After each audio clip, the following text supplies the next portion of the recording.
ప్రత్యేకంగా బయాలజీ. మరి ఇంక అంతకు మించి ఏముందండి, ఉపాధ్యాయుడు ఆల్ రౌండర్. ఇందాక సర్వకళా వల్లప్పుడు అంటాం మనం. ఇది ప్రతిభ కనబరిచే ఉపాధ్యాయులు మరి అంత తొందరగా రిటైర్ కావడం కూడా అంత హర్షించదగింది కాదు, అభిలషించదగింది కాదు. కానీ మరి కాలం రమేష్ గారు, మిత్రులు, స్కూల్ మేనేజ్మెంట్ అధ్యక్షులు లక్ష్మీనారాయణ గారు, అలాగే ఉన్నటువంటి సన్మాన గ్రహీత పులి సాంబశివరావు గారు.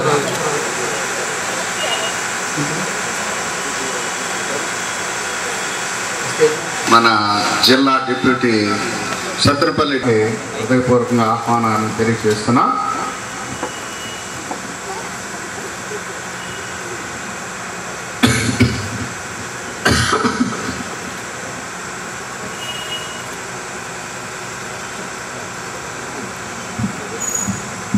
ప్రధానోపాధ్యాయులుగా బాధ్యతలు నిర్వహించి మరి గత మాసం 30వ తారీఖున మరి వాళ్ళ నాన్నగారు అమ్మగారు అందరూ కూడా అందరికీ సుపరిచితం.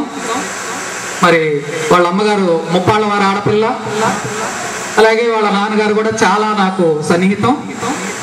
మరి ఆయనకి 2 సోదరులు, ఒక అక్కయ్య, పెద్ద కుమారుడు, 2 పెద్ద కుమారులు కుటుంబంలో, చిన్న రైతులు. ఇలాంటి ఆ తమ్ముళ్ళందరినీ కూడా ఎక్క తీసుకొస్తూ చదివించుకుంటూ ప్రతి బాధ్యతలో పాలు పంచుకుంటూ మరి రావిపాటి వారి అల్లుడు మాదల అక్కయిన ఆళ్ళ వాళ్ళకి ఇచ్చారు నందిగామ. ఇన్ని అండదండల నుండి కూడా ఎంతో అనుకువగా జీవితాన్ని ప్రారంభించి మరి ఆయనకి 3 ఆడపిల్లలు, ఒక బాబు. మరి ఎప్పుడు చర్చించుకుంటూ ఉంటాం. మరి చిన్న చిన్నగా అందరి బాధ్యతల్ని సక్రమంగా నిర్వర్తించుకుంటూ మరి చిన్నమ్మాయిని ధైర్యం చేసి ఎంసీఏ చదివించి, కొడుకుని ఇంజనీరింగ్ చేసి స్టేట్స్ పంపించి, ఇద్దరం ఒకే స్థాయిలో ఉండి ఒకే స్థాయిలో కుటుంబాన్ని చదివించుకుంటూ అభివృద్ధి చేసుకున్నటువంటి పరిస్థితి. మాస్టర్ గారికి స్వతహాగా అయితే ఇంత స్థాయిలో చేసుకోవాలని కూడా కోరిక లేదు. అది లేట్ అయ్యి తను పిలుచుకోవడం కూడా ఆలస్యమైంది.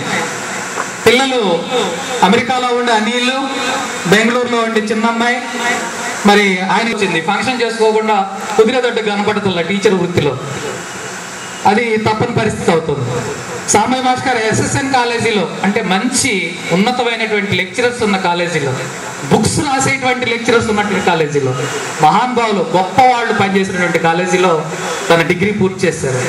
మరి ఆ ప్రభావంతో మరి మంచి మా నాన్నగారు చదివినటువంటి స్కూలు ఇక్కడ మరి స్వతంత్రానికి ముందే ఇక్కడ పాఠశాల ఈ ఏరియా మొత్తానికి మరి చదువుకునే రోజుల్లో పట్టాపురంలో పోలీస్ స్టేషన్ పక్కకు వస్తుండేవాడు మా మిత్రుడు సర్వేశ్వరరావు గారి దగ్గరకు వస్తుండేవాడు.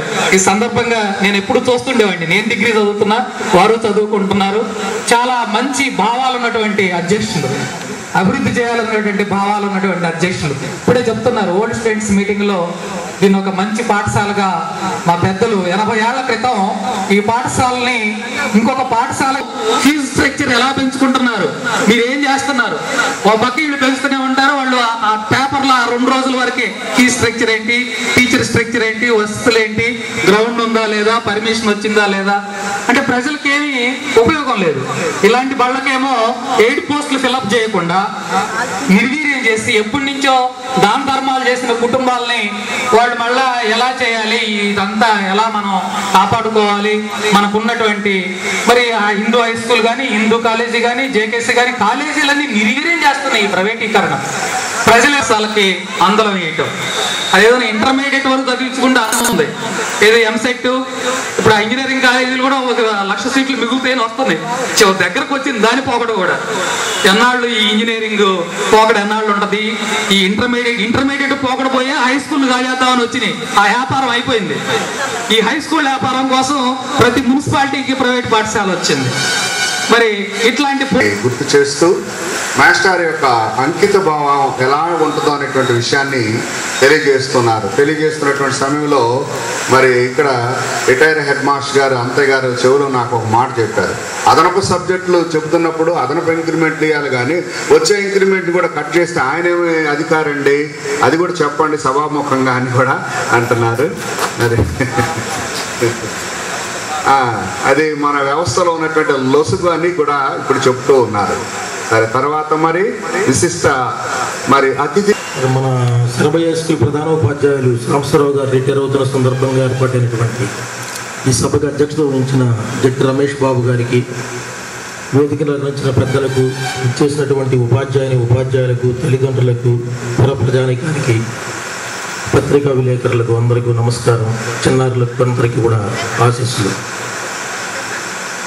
మరి ఈరోజు సాంబశివరావు గారు రిటైర్ అవుతున్నారు.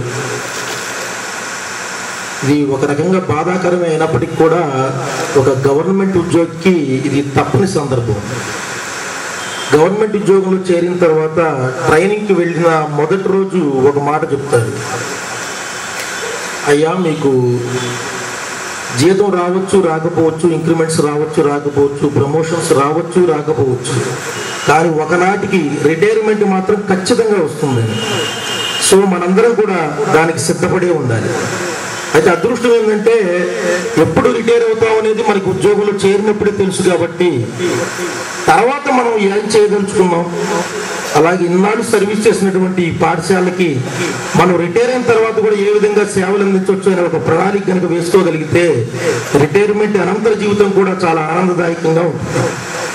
మరి సాంబశివరావు గారు సౌమ్యులు, నిరాడంబరులు. ఆయన మాట్లాడితే మాట కూడా వినపడుతుంది నాకు, అంత చిన్నగా చక్కగా మాట్లాడతారు ఆయన. మరి నేను వచ్చిన దగ్గర నుంచి ఆయన ప్రధానోపాధ్యాయులుగా ఉన్నారు శరభయ్య స్కూల్లో. మరి ఇందాక అందరూ చెప్పినట్లుగా స్టాఫ్ లేరు, కొన్ని ఇబ్బందులు ఉన్నాయి, అయినప్పటికీ కూడా సమర్థవంతంగా స్కూల్ని నడుపుకొని వచ్చారు.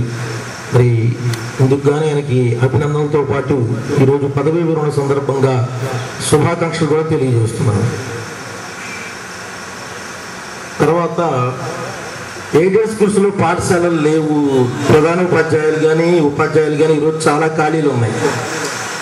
నిజమే, దీనికి అనేకమైన కారణాలు ఉన్నాయి, అవన్నీ వదిలిపెడదాం.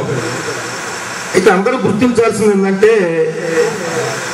రామలింగం గారు డిఈఓగా ఉన్నప్పుడు ఎయిడెడ్ స్కూల్స్కి విద్యా వాలంటీర్స్ని ఇస్తాను అంటే కొన్ని ఎయిడెడ్ స్కూల్స్ దానికి కాలడ్డం పెట్టినాయి. ఈ విషయం అందరికీ తెలుసు. అది మర్చిపోయి ప్రభుత్వం మీద విమర్శలు మాత్రం అందరూ బాగా చేస్తూ ఉన్నారు.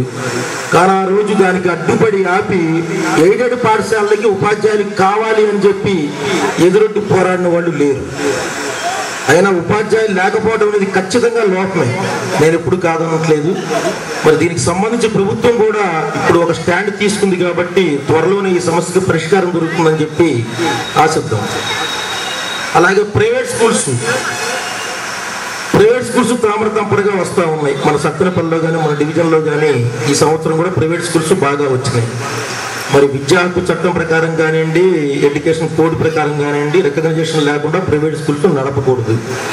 అయితే ఈ విషయం మనకి స్వతంత్రం వచ్చిన 60 సంవత్సరాల తర్వాత ఇప్పుడే గుర్తొచ్చింది.